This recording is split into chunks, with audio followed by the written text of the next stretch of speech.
Hello, in this video I'm going to show you how to connect your ThinkBook 14s from Lenovo to your TV.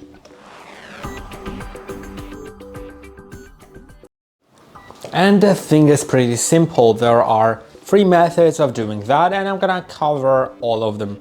So let's begin with the first one, which is the most reliable and the most compatible because it's compatible with all TVs that exist. So I'm gonna unlock the laptop, but I can see that something has frozen. Let's skip that. You can use either a USB-C cable or HDMI cable. On the laptop, you can see on the left side of it, there are USB-C ports. I'm gonna test if you can use them because I'm not really sure about that, but the HDMI cable is right here. You can use it because this is a display output cable, and on the other end of the cable it has to be something that matches your TV. So I presume it's most probably HDMI, but it can be something else. I'm gonna test out the USB-C because we know HDMI works for sure, and I'm gonna turn the TV on. Now I'm gonna change the source. And now you can see the USB-C works, so you can use either the HDMI or USB-C. And you can see it works almost no latency. It shouldn't have any latency, but I think it's my TV's fault. Yeah, I'm just gonna leave it here. And now if you click on Windows and P on your keyboard on the laptop, it'll bring this projection. If you set it to extend, then both displays will have different things being displayed. But let's click on Windows and P again, then click on More Display Settings. And you can see the arrangement is not correct. So let's drag to rearrange, then apply it. You can see now it is correct. If I move the window up, it'll be actually on the top screen, right? It's pretty great, and you can use it for whatever you wish because it'll always work. It works perfectly. Now let's talk about the second method if you don't have a cable. So this will require your TV to be compatible with it just has to be a smart TV in most cases. In most cases it'll work if it's a smart TV.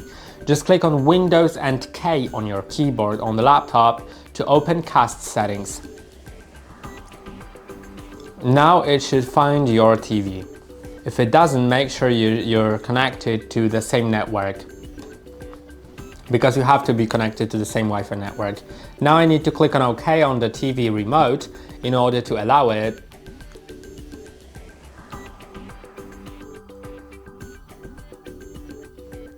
And now shortly it'll get connected, and once it does, we'll have basically the same thing, but it will have a higher latency and lower quality. So I think it's still good for some presentations or some pictures that you want to watch with your friends or family. It'll be just fine, but you can see the latency is quite big. I don't really like that, but it is what it is. Now let's talk about the last method. I just need to disconnect first, and the last method will require you to have the Chrome browser. In the Chrome browser, my touchpad seems to be frozen right now. I don't really get that.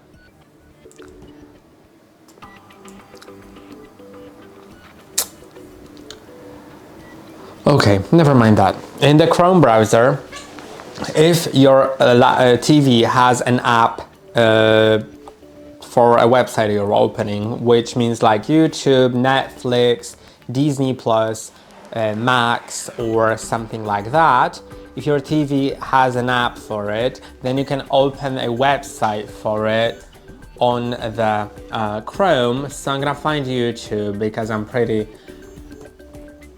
certain it has the YouTube on the TV, right? Now I'm just gonna accept everything and let's search for our channel.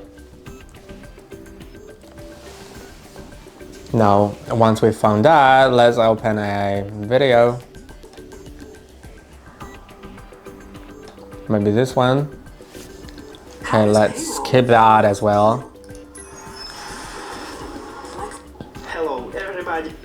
And now, once you click on 3 dots in top right corner, you'll have cast, save and share. Click on cast, then it should find your TV. Click on it, then click on confirm if it asks you to confirm.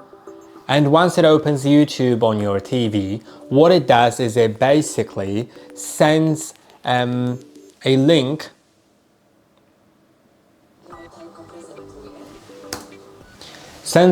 from your laptop to your TV. So your TV plays it, not your laptop, but your laptop persists connected, which means it can be used as a remote. So as you might have noticed, I used the space bar to pause the video, and in the same way you can skip to another video, go back to the previous one, or add videos to queue, and it's pretty useful because the YouTube on TV does not support adding videos to queue, so I think it's great that you can do it on your laptop. And you can do the same with Netflix and other streaming platforms if you have an app of that streaming platform on your TV. And that's all for this video. I hope it was helpful. Consider liking and subscribing to the channel. Let me know in the comments down below which method is your favorite one, and see you in the next one.